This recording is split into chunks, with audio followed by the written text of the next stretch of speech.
Napanood nyo na ba ito, tropa?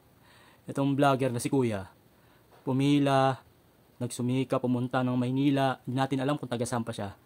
Tapos ang gusto lang naman, magpabati ng happy birthday. Tapos alam nyo yung sinagot ng iniidolo natin. Grabe. Diba? Hindi niya iniisip na yung mga tao na yan, o yung mga vlogger na tulad namin na hindi sikat, eh kami pa yung tumutulong talaga para makilala siya. Dahil sa simpatya namin, diba? Kasi nga dati, inaapi-api siya, diba? Pinapalayas, walang tumutulong, ganyan, laging pinag-iinitan.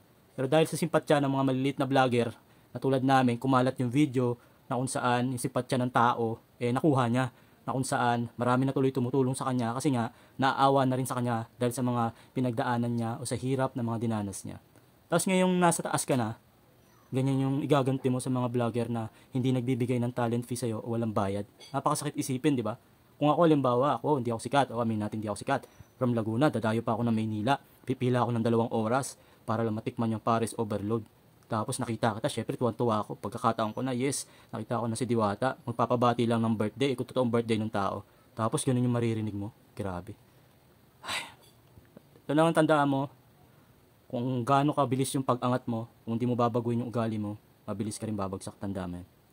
Pasalamat ka sa mga vlogger na hindi sikat. Dahil kung di dahil sa amin, wala ka sa kanalalagyan mo ngayon. Naniwala ka. Yun lang, kakaasar lang.